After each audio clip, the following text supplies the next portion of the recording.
belum disentuh batang tubuhnya. Mereka pintu masuknya adalah di integrated constitutional yang terdiri 3 naskah itu dipotong satu penjelasannya, sehingga tinggal 1-2. Akibat dihilangkannya penjelasan, yang hilang apa? Korelasi historis antara pembukaan batang tubuh dan penjelasan.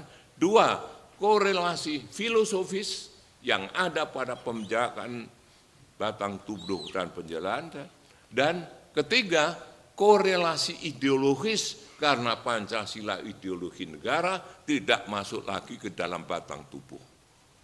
Nah, 3 hal ini mereka lalu menjadi leluasa karena tidak leluasa, dirombaklah batang tubuhnya itu dengan memasukkan unsur-unsur liberalisme, individualisme, kapitalisme, yang itu semuanya hasilnya adalah bentuk dari neokolonialisme. Bagaimana dihapusnya? Dengan pelan-pelan yang menyangkut ekonomi pasal 3 dengan hapusnya penjelasan. Tidak ada lagi keharusan bagi pembentuk kebijakan untuk membaca dalam penjelasan itu tertulis sumber daya alam yang dimiliki oleh bangsa ini itu adalah pokok-pokok kesejahteraan rakyat, titik. Ini tidak ada lagi. Sekarang sumber daya alam dimanage dengan modal, dengan teknologi, dan harus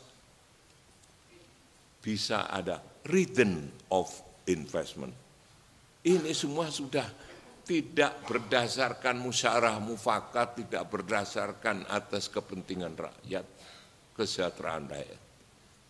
Nah, setelah satu hal ini terjadi, pemotongan penjelasan itu, mereka selalu leluasa untuk mengobrak-abrik Undang-Undang Dasar 45, dan kita dipaksakan untuk menerima Undang-Undang Dasar hasil amandemen ini tahun 2002, sudah disebutkan, tetap dinamakan Undang-Undang Dasar 45.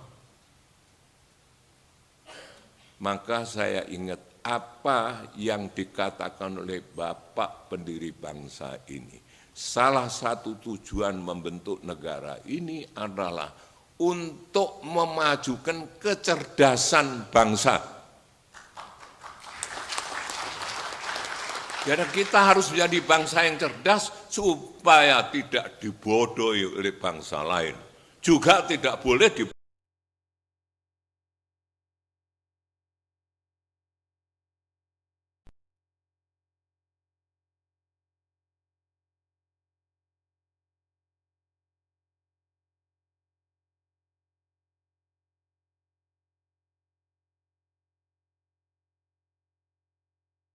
kita memuji-muji 5 slogan ini. Untuk dimasukkan 3 tadi, slogannya itu 1, namanya transparansi.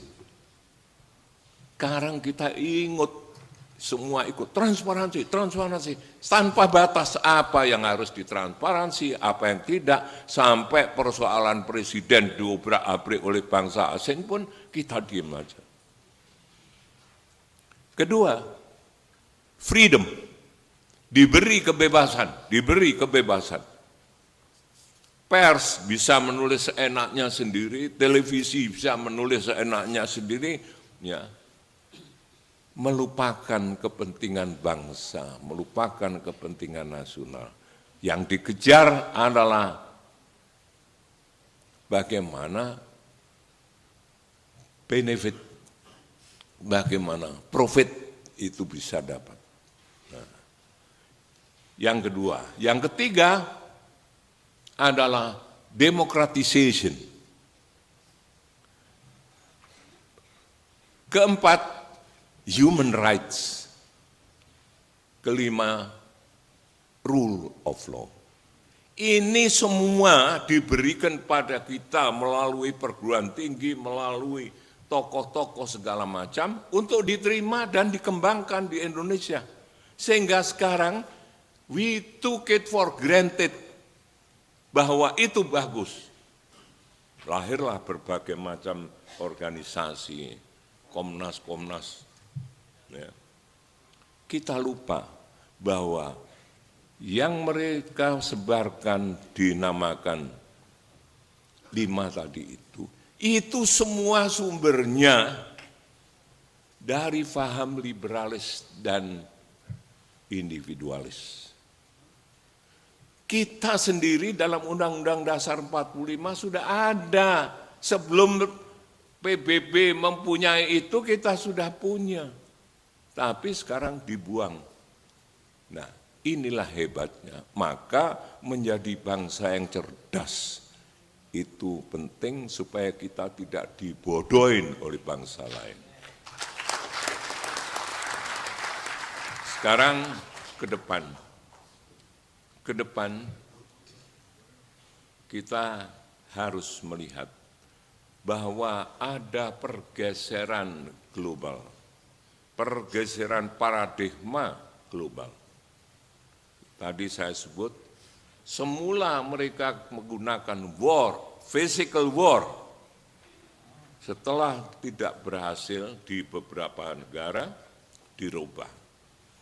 Satu conception itu disebut war of conception.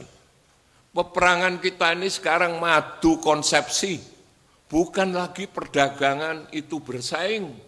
Lebih dari itu, pertarungannya pada pertarungan konsepsi. War of conception. Kedua, war of perception. Jadi, persepsi kita tentang negara kesatuan Republik Indonesia tidak seperti itu. Yang seperti ini di mana daerah diberi kebebasan yang luar biasa. Sehingga kita tidak tahu lagi bedanya antara negara kesatuan dan negara federal. Itu bentuk dari war of perception. Demokrasi, persepnya bukan musyawarah mufakat. Demokrasi itu one man, one vote and direct election. Nah, jadi kita tahu secara singkat, ya, saya harus sampaikan bahwa yang dirusak konstitusi kita itu tidak parsial, tidak sektoral, tetapi komplit dalam integral. Ya. Ketika penjelasan itu dipotong. Apa yang sekarang harus kita lakukan? Kalau kita mau menang dalam perjuangan ini, kita harus berjuang dengan konsepsi yang unggul daripada konsepsi mereka. Nah, di Indonesia, tadi sejarah sudah mencatat bahwa Pancasila lah yang paling bisa menghadapi mereka itu. Karena itu kalau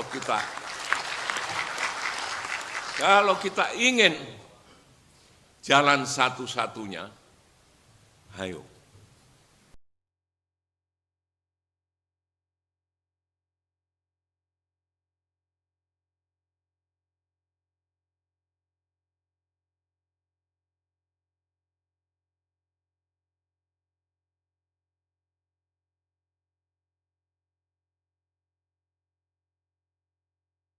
KNB,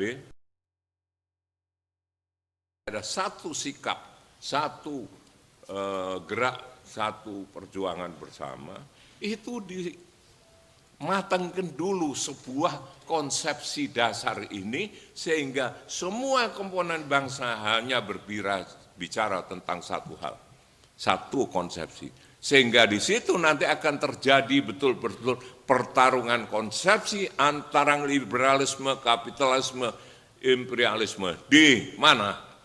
Perangnya sekarang bukan di lapangan, perangnya itu adalah di gedung MPR ini. Prajuritnya juga diganti. Ya, perang di sini ini prajuritnya adalah anggota-anggota MPR. Pelurunya apa? pelurunya bukan yang dipegang oleh beliau ini, pelurunya adalah otak mempunyai konsepsi yang diperjuangkan bersama. Nah, akhirnya kita harus mencari solusi. Saya telah mempelajari bahwa pemikiran untuk kembali ke Undang-Undang Dasar 45 ini sudah hampir merata. Yang belum merata adalah konsepsinya. Dan prajurit itu kekuatannya ya pada keutuhan. Nah, sekarang hasil penelitian yang saya lakukan, ada 3 arus besar di tanah air kita ini yang sedang berjalan untuk memikirkan bagaimana naskah kelima adendum, apa yang bisa ketemukan jadi kebutuhan dinamika masyarakat dan bernegara, di situ dicantumkan. Sehingga kita nanti akan mempersembahkan pada bangsa dan negara ini sebuah Undang-Undang Dasar 45 yang kompak, integratif, dan dinamis. Dinamisnya di mana? Masa depan 10 tahun perlu ada perubahan, tidak utik 4 naskah yang lain. Cukup nanti ditempelkan pada adendum, dan Amerika sudah menjalankan itu. 200 tahun itu 27 adendum. Di original text tanda tangannya George Washington, ya, founding fathers Amerika yang lain, tulisan tangan utuh di konstitusi itu. Kita sudah nggak ada mencari naskah konstitusi aja, nah proklamasi aja sah. Inilah Bapak-Bapak, Ibu sekalian yang bisa saya sampaikan, mudah-mudahan berguna. Terima kasih.